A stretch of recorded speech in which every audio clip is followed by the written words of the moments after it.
Ang mga diskurso ni Kristo ng mga huling araw.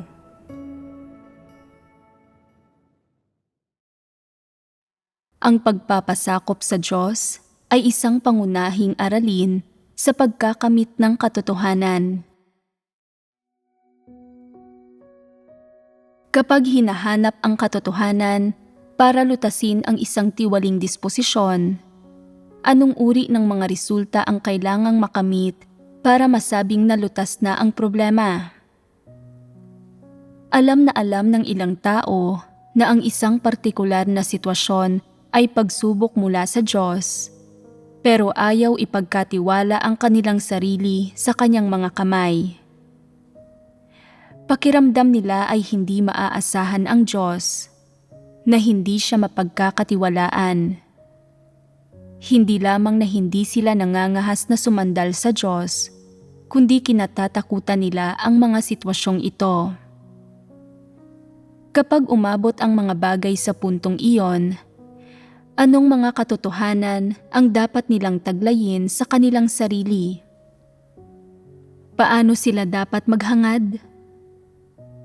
At gaanong paghahangad ang kailangan para malinis sila, para makamit ang ganap na pagpapasakop, at para matahak ang landas ng pagkatakot sa Diyos at pag-iwas sa kasamaan? Ang lahat ng ito ay may kinalaman sa katotohanan ng pagpapasakop. Sa oras na ito, wala ka talagang kaalaman sa Diyos at walang paraan para mataglay mo ang tunay na pananampalataya. Kung walang tunay na pananampalataya, anong mga katotohanan ng mga pangitain ang kailangan mong taglayin para makamit mo ang ganap na kalayaan mula sa pagdududa, paghihinala, mga maling pagkaunawa at paglaban sa Diyos, at na magpapahintulot sa iyo na lubusang magpasakop? Aling mga katotohanan ang dapat mong taglayin para malutas ang mga isyong ito at maabot ang lubos na kalayaan mula sa karumihan, mula sa mga personal na kinakailangan at mga pagpapasya? Isang bagay ito na hindi pa rin malinaw sa iyo. Pag-isipan mo ito. Anong uri ng paghahangad ang kailangan para makamit ang lubos na pagpapasakop sa Diyos? Kailangan mong magtaglay ng ilang katotohanan. Kapag nakamit mo na ang katotohanan bilang iyong buhay, iyon ang magiging tayog mo. Iyon ang magiging batayan at pundasyon kung saan pwede mong makamit ang pagpapasakop. Pwede mong makamit ang ganap na pagpapasakop sa pamamagitan ng mga katotohanan ito. Kaya, aling mga katotohanan ang kailangan mong taglayin sa iyong sarili? Kailangan naming hangarin ang kaalaman tungkol sa Diyos. Isang bahagi iyon nito. Bukod pa roon, kailangan mismo ng mga tao na magkaroon ng kaunting pagtutulungan at ilang pagsasagawa. Natatandaan ba ninyo ang sinabi ni Pedro? Kung pinaglalaroan man ng Diyos ang mga tao na para bang sila ay mga laruan, ano ang karaingang maaaring magkaroon ang mga tao? Tungkol ito sa pagpapasakop. Kung ganito mo nararanasan ang mga bagay-bagay, unti-unti mong matututunan ang katotohanan at siguradong makakakuha ka ng mga resulta. Una, kailangan mo ng saloobing nagpapasakop sa Diyos at sa katotohanan. Huwag mong alalahanin kung anong uri ng tingin ang ipinupukol sa iyo ng Diyos, kung ano ang kanyang saloobin at tono ng boses sa iyo, kung tutol ba siya sa iyo o hindi, at kung ibubunyag ka ba niya o hindi.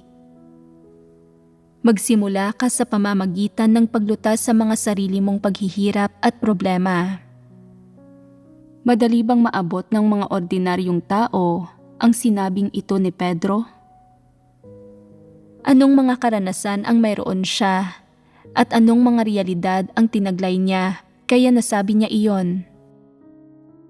Lubos siyang nanalig na kahit paano patratuhin ng Diyos ang tao. Ito ay para iligtas ang tao at ito ay pagmamahal at wala ng iba. Iyon ang dahilan kung bakit masaya siya na makapagpasakop. Sinabi ni Pedro, kung pinaglalaruan man ng Diyos ang mga tao na para bang sila ay mga laruan. At sinabi mo, kahit paano patratuhin ng Diyos ang tao. Tinitingnan mo ang iyong sarili bilang isang nilikha, bilang isang tagasunod ng Diyos, at bilang isang miyembro ng sambahayan ng Diyos. Kaya, may pagkakaiba ba sa pagitan ng dalawa? Oo, mayroon. May pagkakaiba.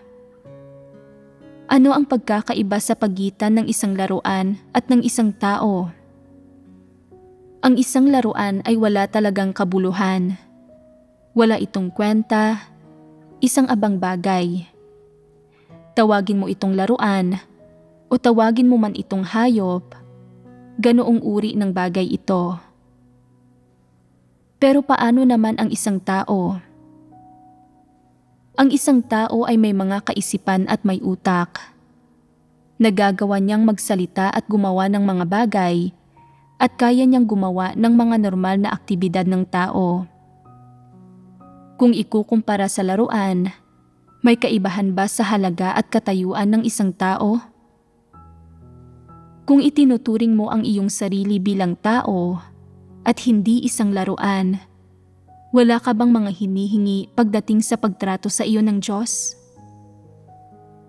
Ano ang mga hinihingi mo sa Diyos? Natratuhin ako gaya ng isang tao. Paano ka ba dapat tratuhin ng Diyos gaya ng isang tao? Kung ibinahagi sa iyo ng Diyos ang kanyang mga hinihingi sa sangkatauhan at hiningi sa iyong tugunan mo ang mga ito, magagawa mo ba ito? Kung ipinahayag ng Diyos ang katotohanan at hiningi sa iyong sundin ito, magagawa mo ba ito? Kung hiningi ng Diyos sa iyo na magpasakop sa Kanya at mahalin Siya, kaya mo ba itong gawin? At kung hindi mo magagawa ang alinman sa mga iyon, paano ka matatrato ng Diyos gaya ng isang tao? Kung wala kang anumang konsensya o katwiran, at hindi mo magawa ang mga bagay na dapat gawin ng tao, paano ka matatrato ng Diyos gaya ng isang tao? Kung padalos-dalos lang kumilos ang mga tao, tumatangging tanggapin ang katotohanan at hinuhusgahan pa at kinokondena ang Diyos, ginagawa ang kanilang sarili na mga kaaway niya, mayroon ba silang pagkatao?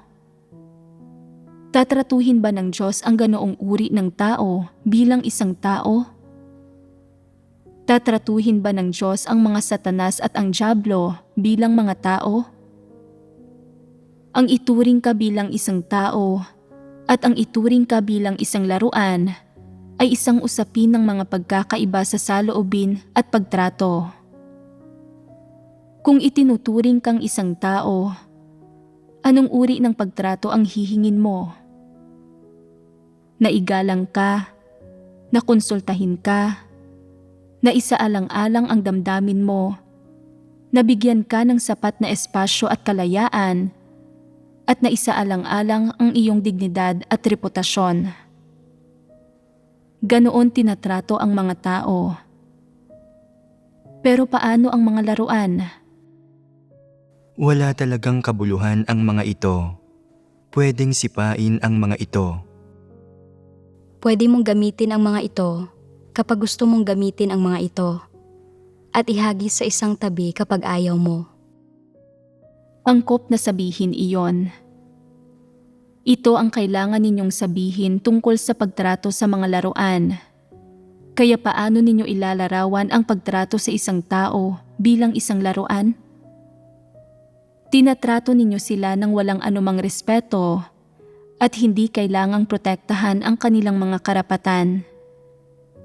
Hindi ninyo sila binibigyan ng anumang karapatan o autonomiya o kalayaang pumili.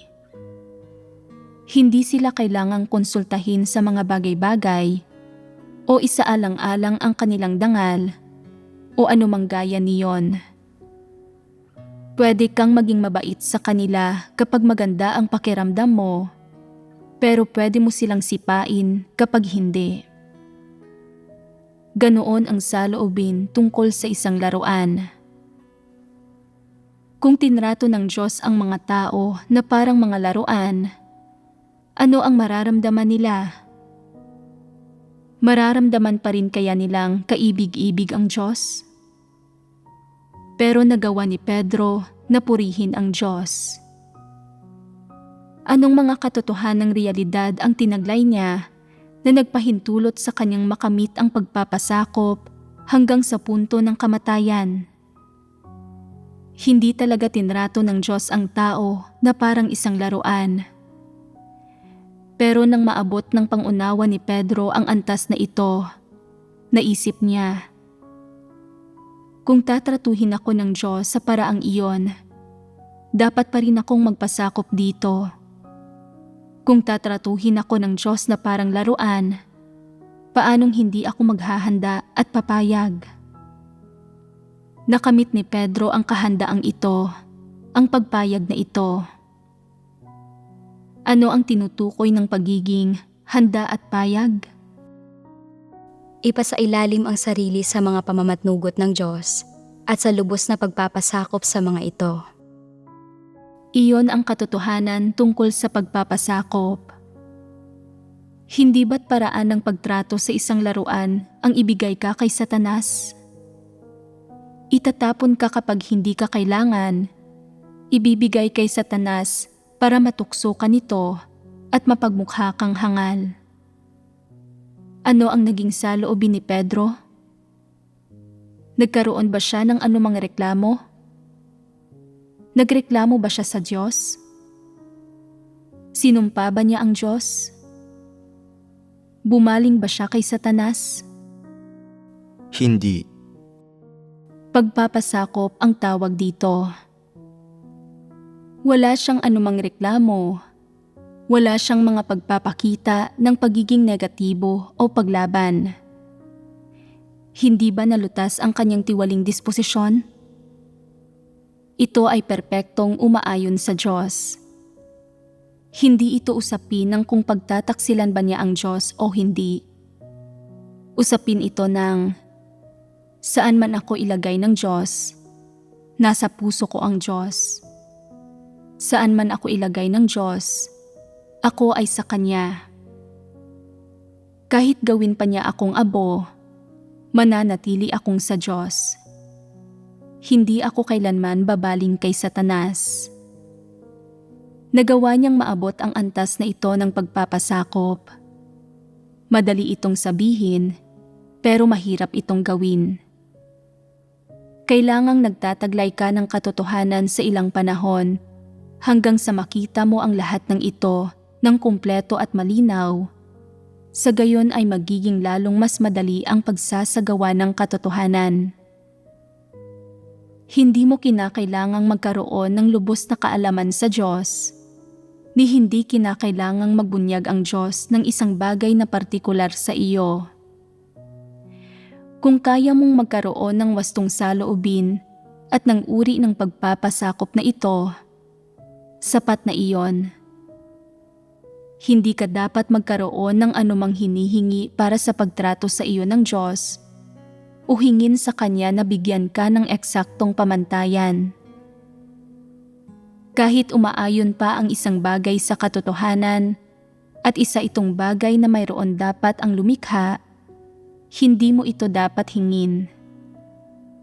Dapat mong sabihin, O Diyos, paano mo man ako tratuhin ay tama.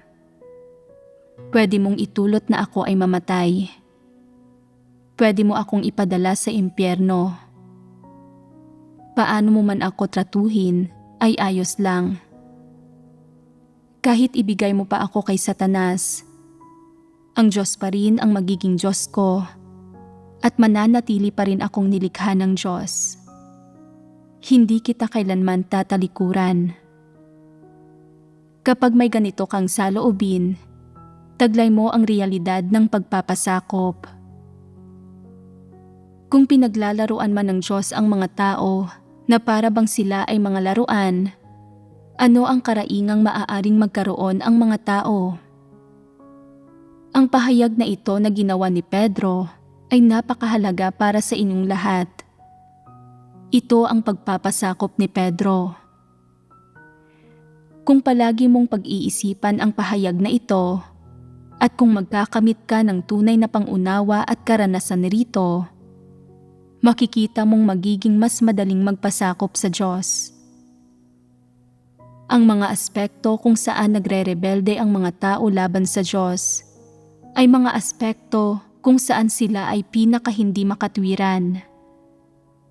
Kapag hindi nagawa ng maayos ng mga tao ang kanilang tungkulin, kapag wala silang nagampan ng anumang totoong trabaho, mas maganda ang ugali nila at pakiramdam nila ay wala silang karapatang mga twiran o lumaban sa Diyos. Pero sa sandaling may nagawa na silang kaunting gawain o nakapagtrabaho ng kaunti, pakiramdam nila ay may kaunting puhunan na sila. Gusto nilang mga twiran sa Diyos at gusto nila ang mga pagpapala ng Diyos. Nagiging magulo ito. Hindi normal ang katwiran nila. Hindi ba't ubod ng sama niyon? Ganoon kaawa-awa ang mga taong walang katotohanang realidad. Pwede bang maging ayos lang ang sino man kung hindi siya nagtataglay ng katotohanan? Hindi maiwawaksi ang mga tiwaling disposisyon nang hindi tinatanggap ang katotohanan. Ang hindi pagtataglay ng katotohanan ay nangangahulugan na hindi normal ang konsensya at katwiran ng isang tao. Pwedeng nauunawaan nila ang ilang doktrina at nakapagsasalita ng mga bagay gaya ng, "Isa akong nilikha at dapat akong magpasakop sa Diyos." Iyon ang katwiran na dapat kong taglayin. Pwedeng nauunawaan nila ito sa salita at kaya nilang isigaw ang mga slogan, pero kapag talagang may nangyari, hindi nila ito kayang tanggapin o magpasakop dito kahit na alam nilang pinamatnugutan ito ng Diyos. Bakit ganoon? Dahil mapaghimagsik ang mga tao, hindi nalulutas ang tiwali nilang disposisyon at kayang-kaya nilang pagtaksilan ang Diyos. Iyon ang realidad ng sitwasyon. Kung hindi nagtataglay ang mga tao ng sapat na katotohanan, magiging ganito kaawa-awa ang kanilang buhay. Hindi ba't ang mga nagre-rebelde laban sa Diyos na hindi nagagawang magpasakop sa Diyos o tumanggap ng kanyang mga pamamatnugot at pagsasaayos ay mga mananampalataya sa Diyos? Bakit hindi nila kayang magpasakop sa mga pamamatnugot at pagsasaayos ng Diyos? Dahil hindi nila tinatanggap o pinananaligan ang katotohanan. Hindi ba't iyon ay isang katunayan? Sinasabi ng ilang tao tungkol sa isang partikular na tao, mapagmataas at mapagmagaling siya. Kapag may nangyayaring isang bagay, palagi siyang lumalaban. Palagi siyang nagdadahilan at naghahanap ng mali. Hindi siya nananampalataya sa pag-iral ng Diyos o sa mga pamamatnugot at pagsasaayos ng Diyos, kaya hindi siya makapagpasakop sa Diyos. Pero sa kabilang banda, nananampalataya siya na ang mga ito ay pamamatnugot at pagsasaayos ng Diyos. Na inihanda ng Diyos ang sitwasyong ito para sa kanya, na gusto ng Diyos na linisin siya at na makamit niya ang katotohanan sa pamamagitan nito. Magagawa ba niyang magpasakop? Magagawa ba niyang tumigil sa pagiging mapaghimagsik at umiwas sa pagtataksil sa Diyos? Posible bang tanggapin niya ito mula sa Diyos? Hindi. Hindi niya kaya. Bakit hindi? Dahil hindi taglay ng tao ang mga katotohanang realidad na ito. Masyadong maliit ang kasalukuyan ninyong tayog. Kaya sa ngayon, hindi kayo sinusubok ng Diyos. Ito ang pangunahing dahilan. Dahil sa sandaling sinubok kayo, ipapakita ninyong lahat ang tunay ninyong pagkatao at matitiwalag kayo at mapapahalakhak si Satanas. Hindi ba't iyon ang realidad? Masyadong maliit ang inyong mga tayog ngayon. Kaya ninyong pag-usapan ang tungkol sa doktrina at bigkasin ang mga slogan at magagawa ninyong makita ng malinaw ang mga problema ng ibang tao pero hindi ninyo alam ang sarili ninyong kalagayan. Hindi ito malinaw sa inyo. Susubukin ba kayo ng Diyos sa ganyang uri ng kalagayan at tayog? Hindi pa dumarating ang panahon para gawin ang gawain ng pagperpekto sa inyo. Hindi kayo nakahanda para rito. Ang pagpapasakop sa mga pamamatnugot at pagsasaayos ng Diyos, ang pinakapangunahing aral na kinakaharap ng bawat isang tagasunod ng Diyos. Ito rin ang pinakamalalim na aral. Kung hanggang saang antas mo nagagawang magpasakop sa Diyos, ganoon kalaki ang iyong tayog at ganoon kalaki ang iyong pananampalataya. Magkakaugnay ang mga bagay na ito. Aling mga katotohanan ang kailangan mong taglayin para maabot ang lubos na pagpapasakop? Una, hindi ka pwedeng humingi ng anuman sa Diyos. Katotohanan ito. Paano mo maipapatupad ang katotohanan ito? Kapag may hiningi ka sa Diyos, gamitin mo ang katotohanan ito para pag-isipan at pagnilayan ang iyong sarili. Ano ang mga hinihingi ko sa Diyos? Naaayon ba ang mga ito sa katotohanan? Makatwiran ba ang mga ito? Saan nagmula ang mga ito? Nagmula ba ang mga ito sa mga sarili kong imahinasyon o ang mga ito ay mga kaisipan na ibinigay ni Satanas sa akin? Ang totoo ay wala sa mga bagay na ito. Ang mga ideyang ito ay bunga ng mga tiwaling disposisyon ng mga tao.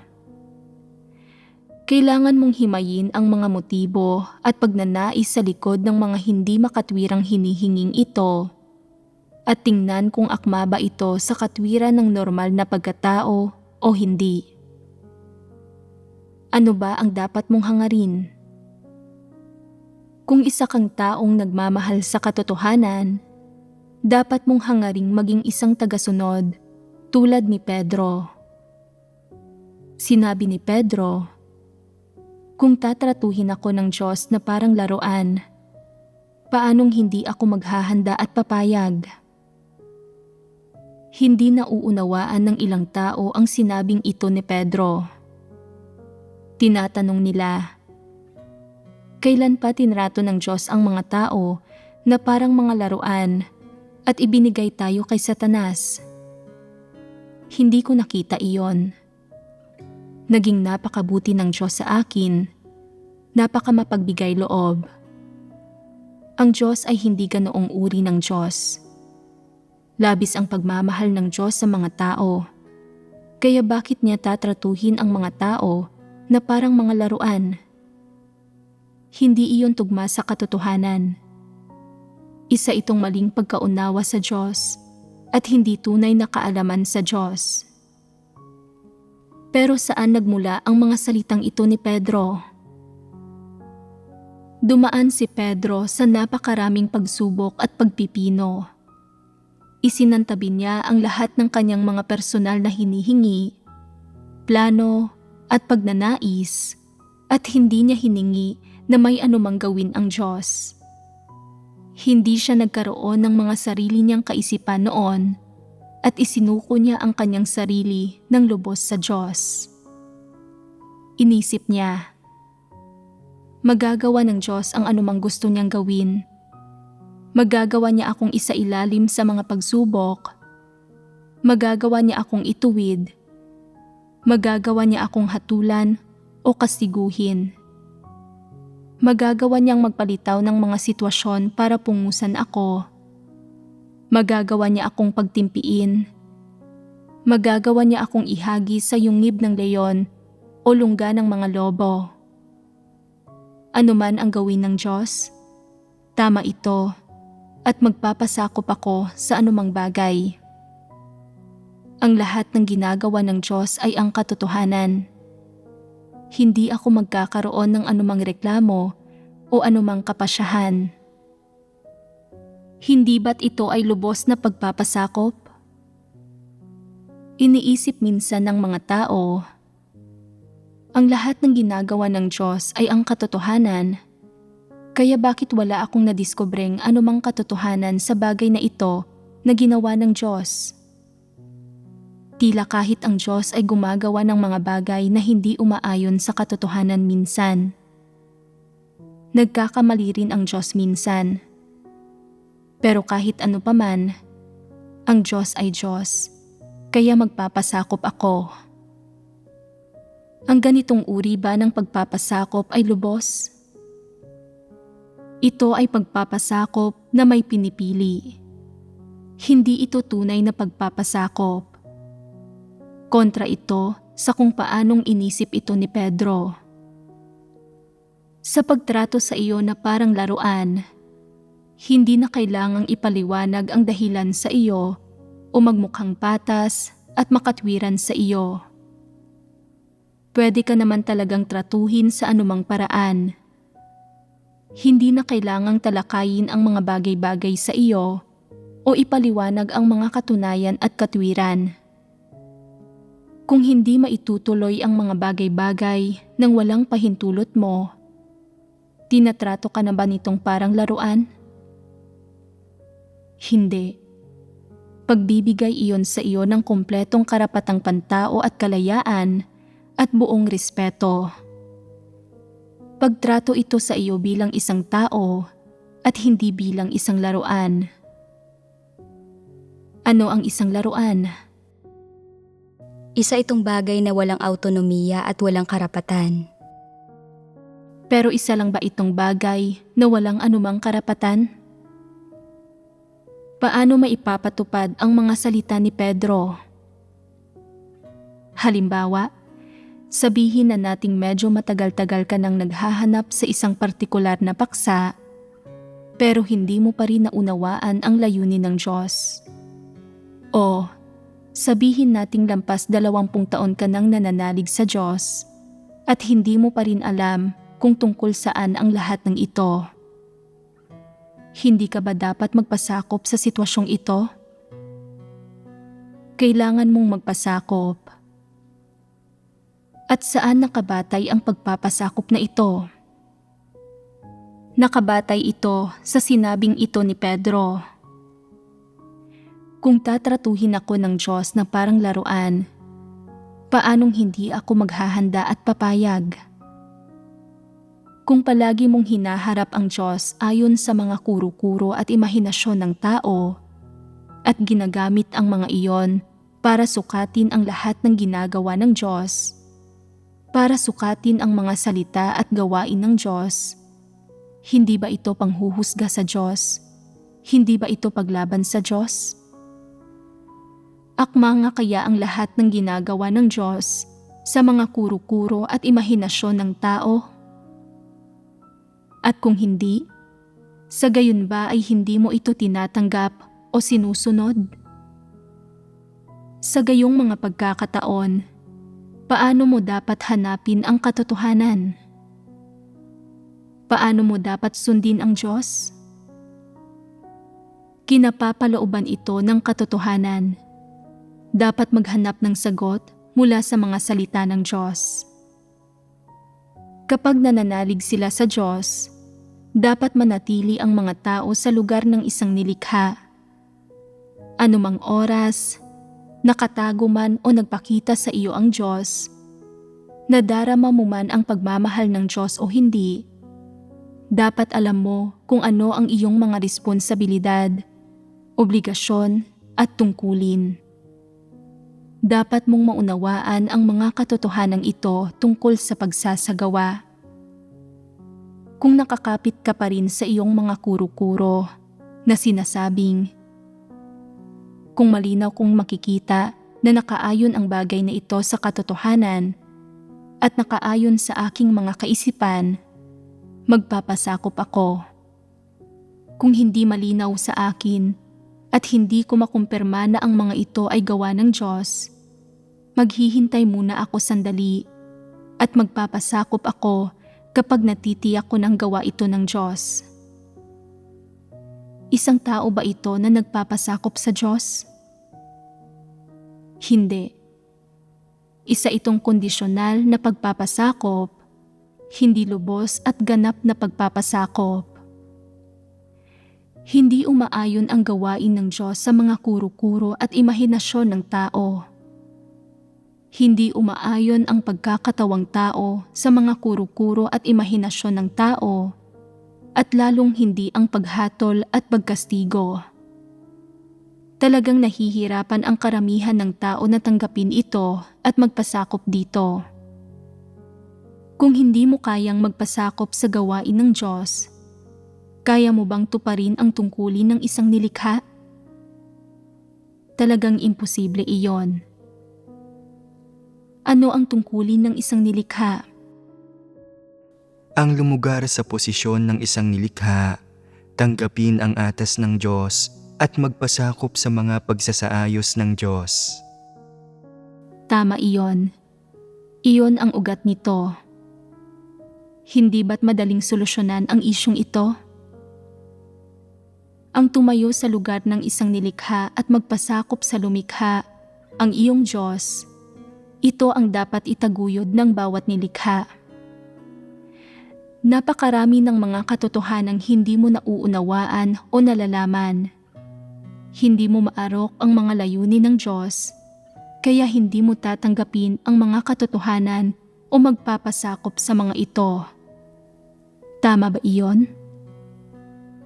Halimbawa, hindi mo nauunawaan ang ilang propesiya, kaya hindi mo kinikilala na mga salita ng Diyos ang mga iyon?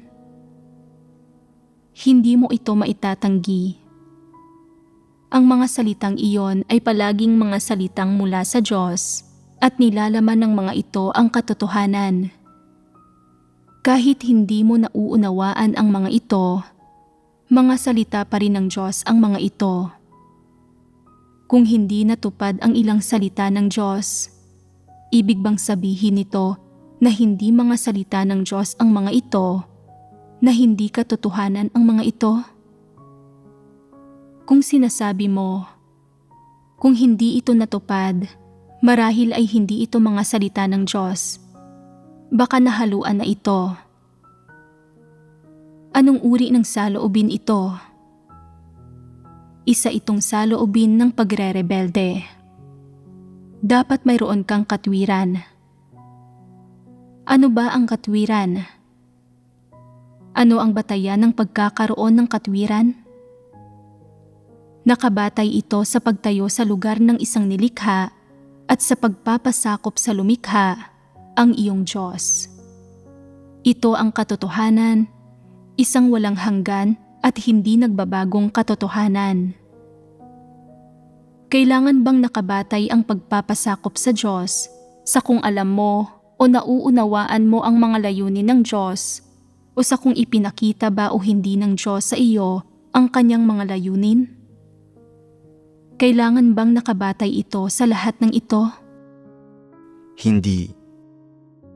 Saan ito nakabatay? Nakabatay ito sa katotohanan ng pagpapasakop.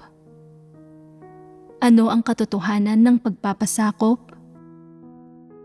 Ang pagtayo sa lugar ng isang nilikha at pagpapasakop sa lumikha. Ito ang katotohanan ng pagpapasakop. Kailangan mo bang suriin ang tama at mali?